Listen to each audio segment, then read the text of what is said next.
మీ తాకట్టు బంగారం కష్టాలకి good bye చెప్పండి. వెంటనే ఎన్ గోల్డ్ కి కాల్ చేయండి. వాయువ్య బంగాళాఖాతంలో అల్పపీడనం బలపడింది. రాబోయే 24 గంటల్లో వాయుగుండంగా మారేటువంటి అవకాశాలు కనబడుతున్నాయి.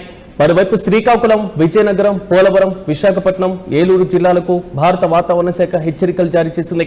పిడుగులతో కూడినటువంటి తేలికపాటి నుంచి మోస్తరు వర్షాలు కురిసేటువంటి అవకాశం ఉందని అంటున్నారు అధికారులు. మరోవైపు నెల్లూరు, తిరుపతి జిల్లాలకు కూడా వర్ష సూచన ఉంటుందంటూ భారత వాతావరణ శాఖ హెచ్చరించింది. అయితే సముద్రం అలజడిగా ఉంటుందంటూ మత్స్యకారులకు కూడా హెచ్చరికలు జారీ చేశారు. మత్స్యకారులు వేటకు వెళ్లవద్దంటూ కూడా అధికారులు కీలక సూచనలు చేశారు. మరోవైపు తెలంగాణ పైన కూడా అల్పపీడన ప్రభావం పడనుంది. సిద్దిపేట, కరీంనగర్, హనుమకొండ, జనగాం, వరంగల్ తో పాటుగా మహబూబాబాద్, ఖమ్మం, భద్రాద్రి కొత్తగూడెం జిల్లాలతో పాటు పలు ప్రాంతాల్లో అక్కడక్కడ ఉరుములతో కూడినటువంటి వానలు పడతాయని భారత వాతావరణ శాఖ అధికారులు తెలిపారు. మొత్తం మీద వాయువ్య బంగాళాఖాతంలో ఏర్పడినటువంటి అల్పపీడనం మరింత బలపడుతుంది.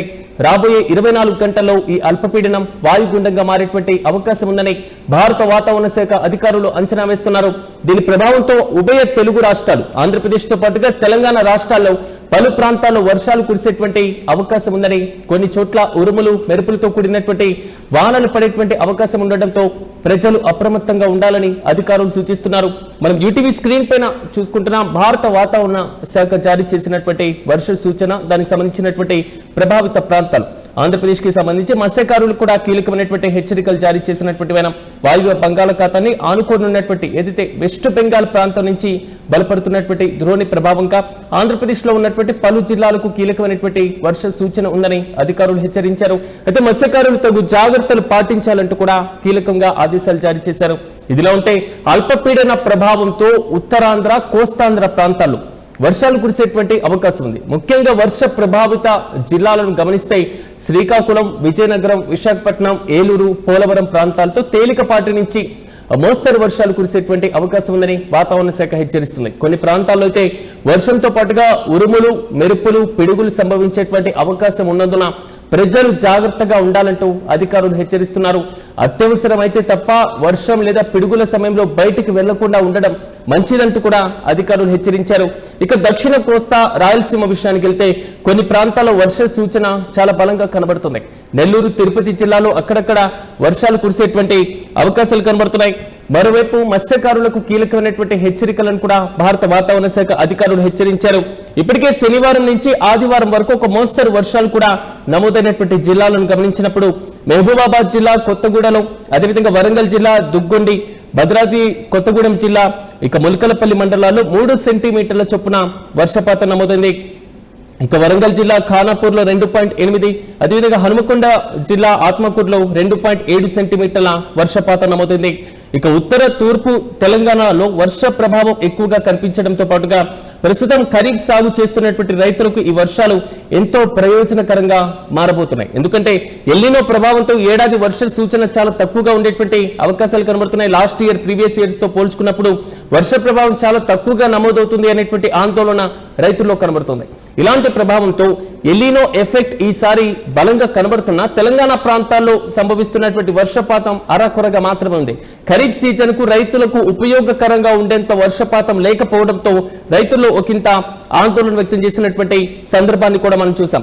తాజాగా వర్షాలతో పాటుగా ఈదురుగాలులు కూడా వీచేటువంటి అవకాశాలు ఉన్నాయి. కాబట్టి ప్రజలు తగు జాగ్రత్తలు పాటించాలంటూ అధికారులు హెచ్చరిస్తున్నారు. ముఖ్యంగా విద్యుత్ స్తంభాలు లేదా చెట్లు, హోర్డింగ్లు, నిర్మాణ ప్రాంతాలు, మరి ముఖ్యంగా శిథిలా వ్యవస్థలో ఉన్నటువంటి భవనాల దగ్గర ఉండేటువంటి నివసించేటువంటి ప్రజలు ఎవరైతే ఉన్నారో వారు తగు జాగ్రత్తలు పాటించాలని, ఉరుములు, మెరుపులు సమయంలో బహిరంగ ప్రదేశాల్లో ఉండకపోవడం బెటర్ అంటున్నారు అధికారులు. ప్రస్తుతానికైతే భారీ వర్షాలు లేకపోయినా తేలికపాటి నుంచి మోస్తరు వర్షాలు కురిసేటువంటి అవకాశాలు ఉన్నాయి. 30 నుంచి 50 కిలోమీటర్ల వేగంతో ఈదురుగాలుల ప్రభావం కూడా ఎక్కువగా ఉండేటువంటి అవకాశం ఉంటుంది. ఇక తెలంగాణకు సంబంధించినటువంటి హైదరాబాద్ వాతావరణ కేంద్రం కూడా కీలక హెచ్చరికలు జారీ చేస్తుంది. ఇక నగరంలో కూడా అక్కడక్కడ కొంతవరకు తేలికపాటి నుంచి మోస్తరు వర్షాలు లేదా చిరుజల్లులు పడేటువంటి అవకాశాలు కనబడుతున్నాయి. తెలంగాణ రైతులకు మాత్రం కొంతవరకు ప్రయోజనకరంగా, ఆశాజనకంగా ఉండబోతున్నాయి ఈ వర్షాలు. మరోవైపు ఆంధ్రప్రదేశ్ లో కూడా ఉత్తరాది రాష్ట్రాల్లో కురుస్తున్నటువంటి వర్ష ప్రభావం అంతా లేకపోయినా దక్షిణాదిలో ఎల్నినో ప్రభావం చాలా స్పష్టంగా మనం చూస్తున్నాం. వర్షాలు లేని కారణంగా రైతులు ఎదుర్కొంటున్నటువంటి ఇబ్బందులు, మరి ముఖ్యంగా వర్ష ప్రభావితమైనటువంటి ప్రాంతాల్లో ఈసారి తగినటువంటి వర్షం లేకపోవడం కూడా కొంతవరకు కీలకంగా మారుతున్నాయి. మరోవైపు ఉత్తర ఏదైతే పైన ఉన్నటువంటి రాష్ట్రాల్లో కురుస్తున్నటువంటి భారీ వర్షాల కారణంగా దక్షిణాది రాష్ట్రాలకు మరి ముఖ్యంగా తూర్పు తీర ప్రాంతంలో ఉన్నటువంటి రాష్ట్రాలకు వరద ముప్పు అక్కడక్కడ కనిపించినా అవి రైతులకు పెద్దగా ప్రయోజనకరంగా లేనటువంటి సందర్భాన్ని మనం చూసాం. ఇటీవలే మహారాష్ట్ర ప్రాంతాల్లో కురిసినటువంటి భారీ వర్షాలకు గోదావరి నది ఉప్పొంగి ధవళేశ్వరం బ్యారేజ్ వరకు కూడా భారీగా వరద నీరు చేరిన సముద్రంలో వృధాగా వదిలేసినటువంటి సందర్భాన్ని మనం చూసుకున్నాం. ఇక తెలంగాణ ప్రాంతాల్లో కూడా ఆ నీటిని వినియోగించుకోలేనటువంటి పరిస్థితి ఏర్పడింది. అంతర్రాష్ట్రంగా నదీ వ్యవస్థకు సంబంధించినటువంటి విధానంలో ఉన్నటువంటి కీలక అంశాలు కూడా దీంట్లో తీవ్రంగా ప్రభావితమయ్యాయి. ఇక తాజాగా అల్పపీడన ప్రభావంతో సముద్రం అలజడిగా మారేటువంటి అవకాశం ఉందని వాతావరణ శాఖ అధికారులు హెచ్చరిస్తున్నారు. గాలుల వేగం పెరిగేటువంటి అవకాశం ఉండడంతో సముద్రంలో పరిస్థితులు ప్రతికూలంగా ఉండేటువంటి ఛాన్స్ ఉంటుందంటూ కూడా హెచ్చరిస్తున్నారు. దీంతో మత్స్యకారులు సముద్రంలోకి వేటకు వెళ్లవద్దని అధికారులు సూచించారు. ఇప్పటికే సముద్రంలో ఉన్నటువంటి మత్స్యకారులు వీలైనంత త్వరగా సురక్షిత ప్రాంతాలకు ఒడ్డుకు చేరుకోవాలంటూ సూచనలు జారీ చేసేటువంటి అవకాశాలు కూడా కనబడుతున్నాయి.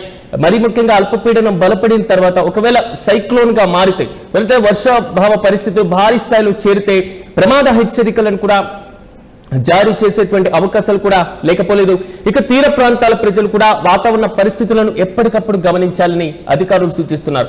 ఇక తెలంగాణ పైన మాత్రం అల్పపీడన ప్రభావానికి సంబంధించినటువంటి అంశాన్ని ఒకసారి మనం పరిశీలిస్తే బంగాళాఖాతంలో ఏర్పడినటువంటి ఈ అల్పపీడన ప్రభావం తెలంగాణ పైన కూడా కనిపించబోతుంది. రాష్ట్రంలో పలు జిల్లాల్లో ఉరుములు మెరుపులతో కూడినటువంటి వర్షాలు కురిసేటువంటి అవకాశం ఉందని ఐఎండీ అధికారులు చెప్తున్నారు. ముఖ్యంగా సిద్దిపేట, కరీంనగర్, హనుమకొండ, అదేవిధంగా జనగామ, వరంగల్ జిల్లాలతో పాటుగా మహబూబాబాద్, ఖమ్మం, భద్రాద్రి కొత్తగూడెం జిల్లాలతో పాటు కొన్ని ప్రాంతాల్లో అక్కడక్కడ వర్షాలు పడేటువంటి అవకాశాలు అయితే చాలా స్పష్టంగా కనబడుతున్నాయి. కొన్ని ప్రాంతాల్లో ఒక్కసారిగా వాతావరణం మారిపోయేటువంటి ఛాన్స్ ఉంటుంది. భారీ ఉరుములతో పాటుగా మెరుపులు సంభవించేటువంటి అవకాశం ఉండడంతో ప్రజలు అప్రమత్తంగా ఉండాలని భారత వాతావరణ శాఖ అధికారులు చెప్తున్నారు. ఇక పిడుగులు పడేటువంటి సమయంలో చెట్ల కింద బహిరంగ ప్రదేశాల్లో ఉండకుండా సురక్షితమైనటువంటి భవనాల్లోకి ప్రాంతాల్లోకి వెళ్లాలంటూ అధికారులు సూచిస్తున్నారు. ఇక రైతులు మాత్రం చాలా కీలకంగా ఈ అంశాన్ని నిశితంగా గమనిస్తున్నారు. అప్రమత్తత చాలా అవసరమైనటువంటి అంశం కూడా. ఎందుకంటే వర్షాల ప్రభావంతో వ్యవసాయ పనులపైన కూడా దీని ప్రభావం ఎక్కువగా ఉండేటువంటి ఛాన్స్ ఉంటుంది.